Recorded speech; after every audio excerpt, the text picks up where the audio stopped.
So,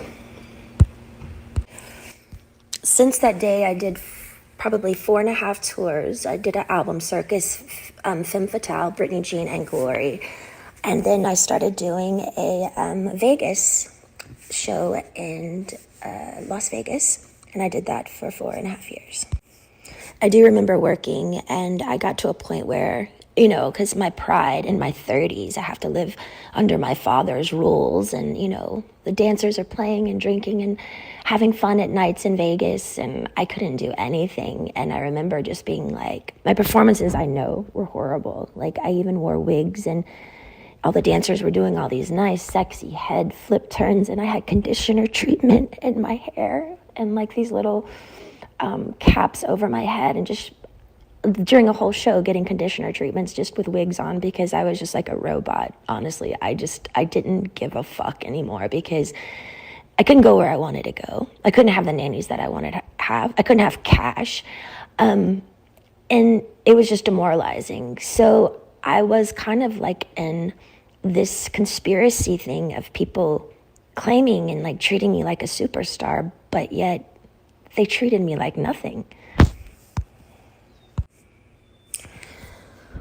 Well, for some reason, I started to get a spark back. I remember recording Glory, and for some reason, I think producing and making music, and I went to this little Spanish house, and I got the fire back in my eyes for some reason, and it was at the end of recording Glory, and my son named it, and things started kind of taking a turn, because I started getting more confidence just for myself.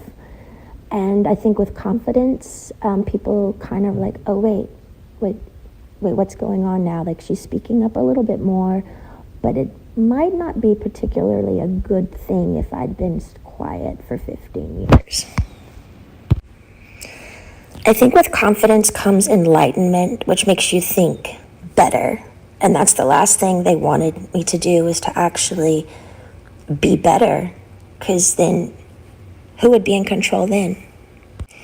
But it was really tricky, because I had to just play this role that everything was okay all the time, and I had to go along with it because I knew they could hurt me. So I'm sitting here like my friends all drinking alcohol and having fun in these parties, and had no cash. I literally felt like a nun.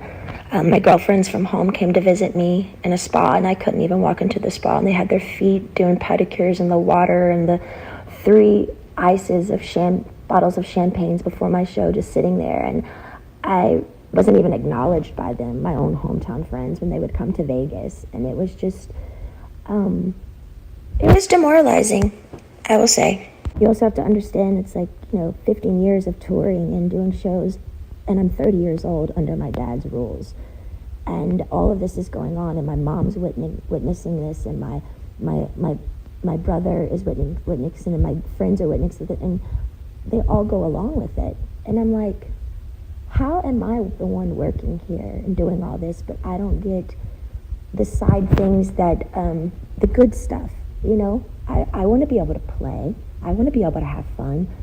Like, none of it made sense to me. Well, the last show in Vegas ended 2017. I went on tour, which a tour I was forced to do, but I was supposed to do a new show. So the new show came along. I rehearsed, I think, maybe 4 days ago. I don't really remember, but I went to one of the rehearsals, and I said no to a dance move. I was like, no, can we do that? I don't want to do this. And then I just remember everything got really weird and quiet, and all the directors and producers went in the back room and just spoke. And that was it. And I was like, well, I don't know what's going on. So we all just kind of like, what happened? And then the next day, I was told that I had to be sent away to a facility, and that I was supposed to say on my Instagram the reason why is because my dad is sick and I need treatment, which was, I didn't want to ever go there. I remember my dad calling me on the phone, and I was crying, and I was like, why are you guys doing this? Like, what? And I just remember him saying, it's not in your hands. You have to listen to the doctors. The doctors are going to tell you what to do. I can't help you now.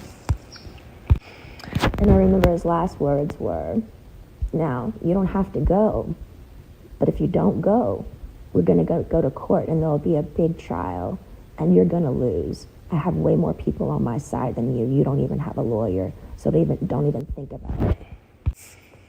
So I did it. I went to the place. I was scared out of my mind.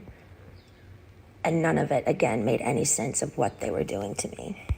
And again, I haven't wanted to share this because it's unbelievably offensive, sad, abusive. And honestly, would anybody believe me? I remember the main thing of when I was in that place, that my heart felt like it was frozen, like it was stuck inside, and I wanted to scream and I wanted to get out.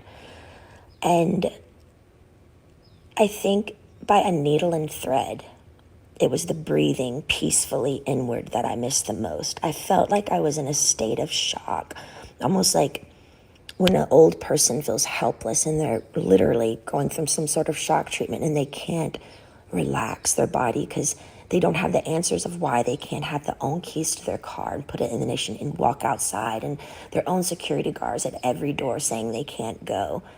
Sitting down, drawing 6 galls of blood every week. Weak as hell. And then calling, and my family is in Destin at my beach house.